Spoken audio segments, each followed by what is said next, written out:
it's April.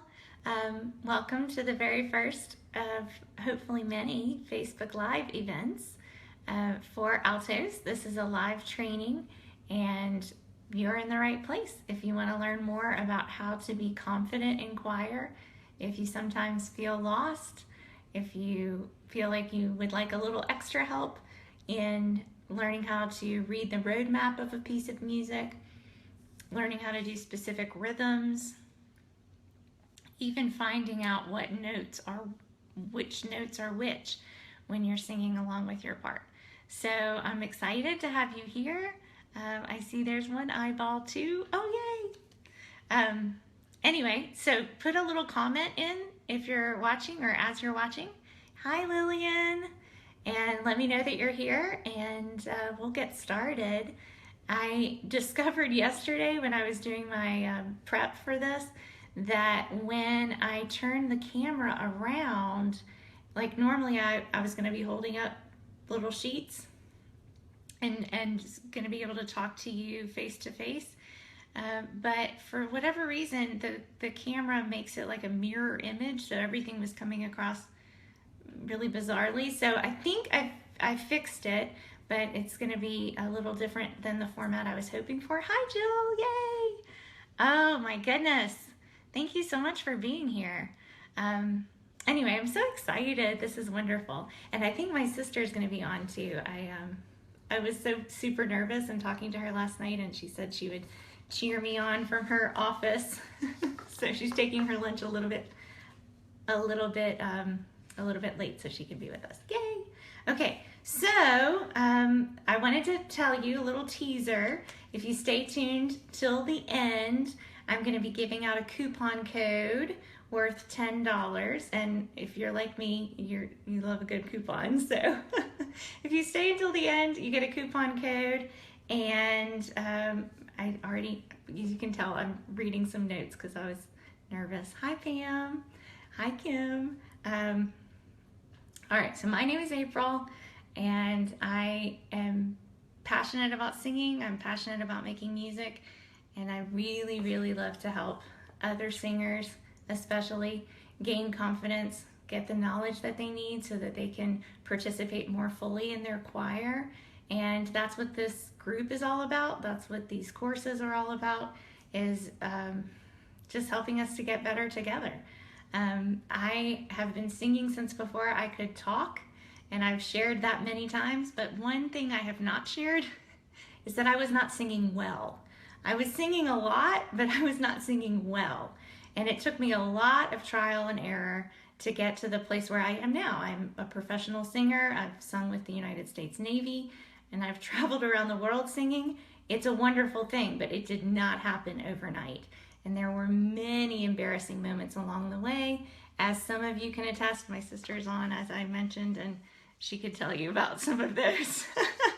Anyway, so very glad to have you here, and we're going to go ahead and jump right into the training because I know that's why you came. All right, I'm going to switch the camera around so you can view the slides that I made for us.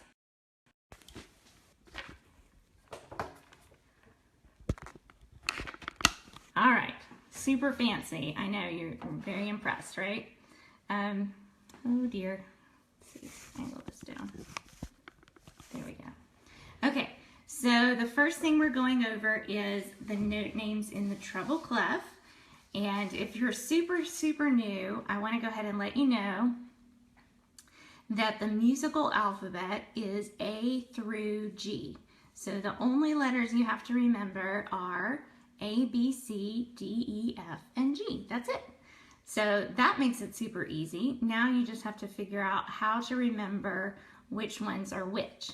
So we'll start with the easy stuff. Let's also review that this is the treble clef. This is where you're singing if you're singing alto or soprano in the choir if you're singing in the treble clef. Usually right below it if you're singing a piece of music with the boys, if men are singing too, there's a bass clef right below, and that's where they sing. So we're going to go over the notes for the treble clef because this is our home base. Okay, so the space notes are F, A, C, and and E, and that spells face. So it's a really easy way to remember, and I think we don't really need an acronym for that because that's something that's sort of, well, it's memorable. What we do need some help with are the line notes. Okay, so we're starting from the bottom and going up. E, G, B, D, and F. Now, Pam, I see, is on the call, and I think I might have seen Sue is here as well. Pam has shared already with us. The acronym that she uses is Easter gifts, bunnies, ducks, and flowers. So that's a way to remember the line notes. Another one that was shared by Sue, even graceful, beautiful dancers fall, which I thought was so encouraging because as a wannabe dancer, it's helpful to know everybody falls sometimes. And another one I found when I was looking online just for some creative answers for this, every gator bites deer feet.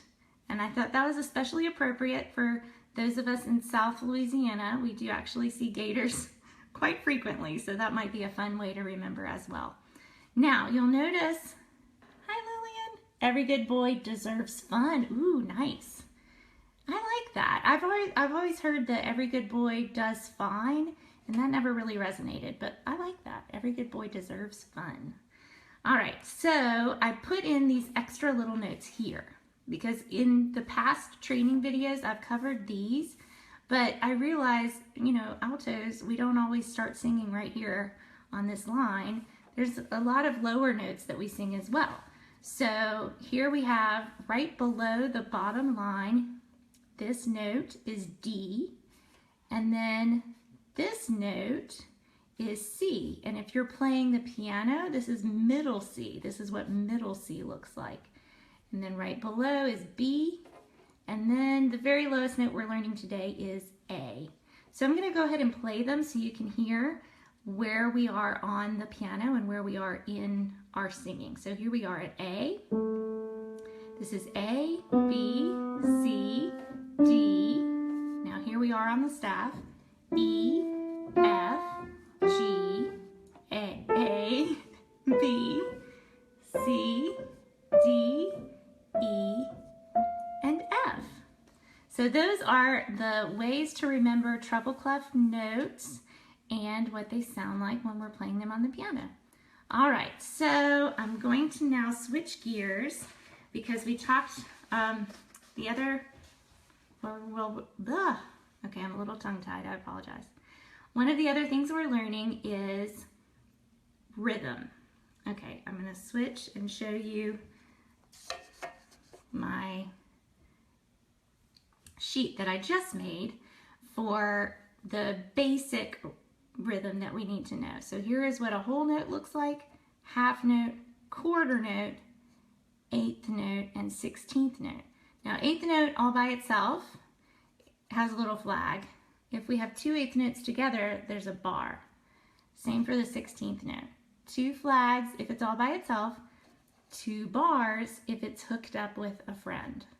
So these, I feel like we don't spend enough time learning what they look like by themselves versus paired up, because these are, they look different, but they're the same. All right, so normally our whole note is going to get 4 beats. It's the longest, and then a half note is exactly half of that. Half note gets 2 beats. Quarter note is 1 beat. Eighth note is half a beat. And then 16th note is a quarter of a beat. Super fast, as I like to tell my kids when I teach them. Super fast. All right, so I promised you kitchen spices and rhythm. So I literally did go and raid the spice cabinet last night in preparation for this, and my husband thinks I am crazy, but he already thought I was crazy. So it's just further evidence for a conclusion he drew a long time ago. All right, first we're doing basic rhythm, 4 quarter notes, and a way to say that is onion powder. Here we go, here's my onion powder from Winn-Dixie. But that's if you're gonna say the rhythm, this is quarter notes, 4 quarter notes. Onion powder. Okay? Now, moving on, we're gonna get a little more fancy. White pepper. Quarter note and 2 eighth notes. So white is 1 beat, and then pepper is 2 eighth notes, half and half, half a beat each. So I put the counts above here. So since quarter note gets a whole beat, I put 1 and then the eighth note, half a beat each, 2 and. White pepper. And here, just to prove that I actually did get it out of the spice cabinet, here we go. All right. Now we get into some 16th note action. So Montreal steak is an actual thing. It's thanks to McCormick. Montreal steak, and I used 16th notes, 2 16th notes, and then paired it with an 8th note, and then a quarter note. So same 1 and 2 and Montreal steak. And pumpkin pie spice. You can also do that since we're coming up on Thanksgiving here in America. Pumpkin pie spice. All right, last one is a bonus. This is a little more complicated than probably anything, well, definitely anything I've taught before, is this. Have you ever seen this in a piece of music? You get 3, it can either be eighth notes or quarter notes, 3 notes of the same value, and then they put a little, like a slur over top, and then a 3. And they expect for you to, over the course, I love the props. Thanks, Jill. I had a good time with my Crayola markers, and I did really have a good time. All right, so cinnamon is a way for us to learn what a triplet is. And this is a super complicated thing, I have to say. So let's go back to one of our simpler examples. Pumpkin pie, oh no, white pepper, okay. So here's back to our white pepper is 1 and 2 and. So pepper, 2 and. For cinnamon, they're expecting us to fit all 3 of these notes in the space of 2 eighth notes. So instead of what we had here, which was pepper, we need to go cinnamon. And that is sometimes a really tough thing to count out. So I'm gonna do a little bit of clapping. So if these are eighth notes, pepper, and now we need to say a triplet, cinnamon. Pepper, cinnamon. So I hope that helps. I know I've always struggled with triplets, so I was really excited when I found my cinnamon, and I realized it would be a great way to teach triplets. Yay! Okay, so we are already on to our 3rd thing that we're going to learn, which is reading a roadmap. So before I get out actual music for us to look at, we're going to go over some of the basic things we'll see first. So most of you all know already, this is a repeat sign. And when you see a repeat sign, it either means go all the way back to the beginning and sing everything you just sung again, or it means go, oh, thanks Lillian. It means go back to the repeat sign. If you've passed a repeat sign, you go back to that repeat sign and just repeat that section. So actually, hold on, I'm going to grab a marker. I should have actually put a neighbor repeat sign on the other side of it.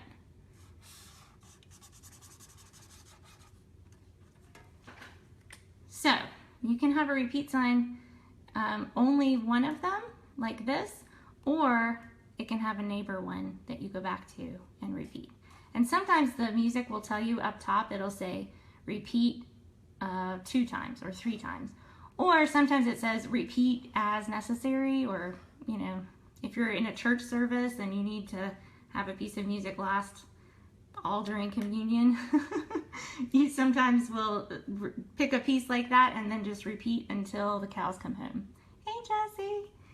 All right, so now this is a little more complicated. We have our sign, and this sign is always in a piece along with a coda. So, oh, there we go. You're always going to have a coda and a sign, and we'll look together, we'll look at a piece of music, or actually several examples of how this works, because I find this to be the most confusing for people when we're singing in a choir situation. This will get you lost more times than, well, I can't even count how many times it's tripped me up. So, coda and sign, and then yay, that's the sign that you're at the end. So, let's look at some musical examples together. I'm going to turn it back around. Hey, good to see you. All right, this example is from our Christmas choir music, and actually I know both Pam and Jessie are here with us, so they know this music already. I'm going to turn it around. We're actually in front of my piano right now, and we're going to look at this song. All right, I Have Seen the Light. It's copied from a book, like a cantata book, and we're using it as part of our Christmas program. So, basic piece of music, right? Nothing fancy. There's some words, some narration. We've got the choir singing in unison here. Or actually, that's the tenor solo side. Okay, and then over here, nothing fancy. And then bam, do you see what I see? Top of this page, there's our sign, okay? So we don't need to do anything right now because it's our first time through, but we're gonna need to remember where this is because it means we're coming back here, okay? So moving on, singing, singing, singing. Now, you see this, top of 121? It says second time to coda.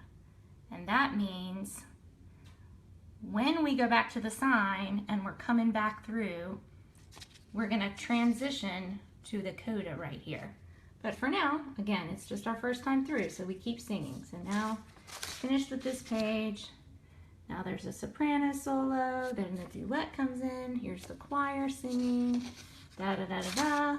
This is where you can have forgotten already about the sign because you had like 3 or 4 pages of singing, and this is what happens. People forget, and then all of a sudden, DSL coda, which means go back to the sign until you get to the coda. So we're gonna have to go all the way back to page 119, and here we go. Now we're singing again, starting at the sign, singing through this page, singing through this page, and now, bam, it's our second time, so we're going to the coda. And here we are at the coda. And then from the coda, mercifully, we just keep going straight all the way through a bunch of key changes. Man, this is a long song. I'm remembering now why it takes us so long to learn this song. And there we are, we're at the end, yay! Okay, so that was one example of the coda. We're gonna do 2 more. Let's see if we can do this together. All right. Whoop. You caught sight of my slides. All right, here's one of our favorite books in choir, Written in Red, something we use at Easter sometimes. All right, again, ladies in unison, nothing fancy. Choir joins in unison. Aha! Here we are, top of page 60. There's our sign, so we need to remember it. Singing like normal. And then here we have second time to coda. So again, we need to remember that. But for now, it's our first time through, so we don't need to do anything yet. It's not until here where we have to go back to the sign. Now, some of them are nice like this, and they tell you to bar 21. Some of them even give you a page number so you know where to go back to, and that's really handy. Okay, so here's our second time through. Sign. And second time to coda.